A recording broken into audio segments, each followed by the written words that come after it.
Assalamualaikum warahmatullahi wabarakatuh. Hello everyone, my name is Fahril Muhammad. I'm from Vocational High School 36 Jakarta. Right now, I'm doing my internship at PT Karya Teknik Utama Shipyard. Lalu ada sejarah pemesinan. Yang pertama yaitu zaman kuno dan abad pertengahan. Pemesinan dimulai dari penggunaan perkakas manual seperti pahat, gergaji, dan kikir. Mesin bubut pertama tercipta di Mesir tahun 1200 sebelum Masehi, digerakkan oleh tenaga manusia atau hewan, lalu berkembang menjadi mesin bubut pedal di abad pertengahan yang lebih efisien karena tangan operator bebas mengatur pahat. Lalu yang kedua yaitu revolusi industri, terjadi pada abad ke-18 dan 19 yang menjadikan era mekanisasi dengan mesin perkakas bertenaga uap. Henry Maudslay menemukan screw cutting lathe, memungkinkan pembuatan komponen presisi dan standar. Proses manufaktur mulai terkendali, cepat, dan seragam. Lalu yang ketiga era modern atau CNC.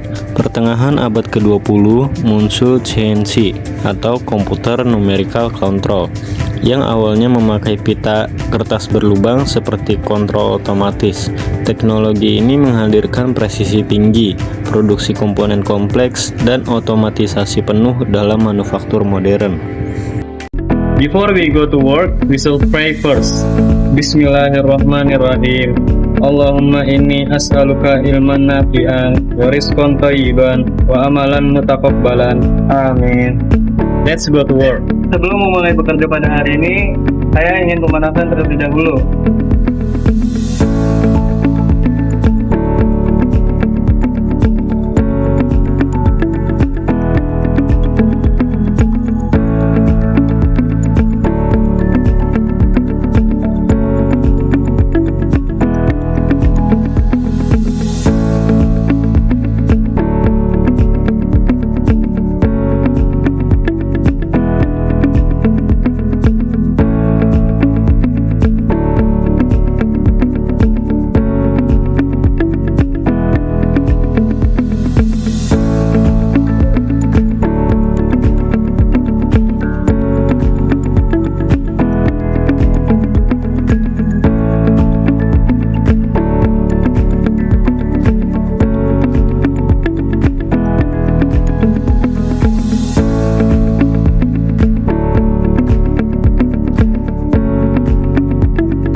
Untuk landasan hukum pada PT KTU Shipyard ini, PT KTU Shipyard berdiri dan beroperasi berdasarkan Undang-Undang Nomor 40 Tahun 2007 tentang perseroan terbatas, mengikuti aturan ketenagakerjaan dalam Undang-Undang Nomor 13 Tahun 2003, serta menerapkan SMK 3 sesuai Peraturan Pemerintah Nomor 50 Tahun 2015 karena bergerak di industri galangan kapal dan berkategori risiko tinggi.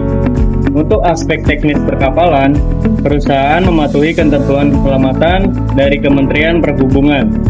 Lalu untuk struktur organisasi pada PT KTU Shipyard ini yaitu mencakup yang pertama, direksi atau komisaris dengan divisi utama seperti produksi atau yard. Lalu ada engineering, lalu ada quality control, HSE, dan logistik atau planning, serta divisi pendukung seperti finance. Lalu ada juga karyawan yang bekerja di lapangan. Lalu ada SOP pekerjaan atau Standar Operational Prosedur Pekerjaan.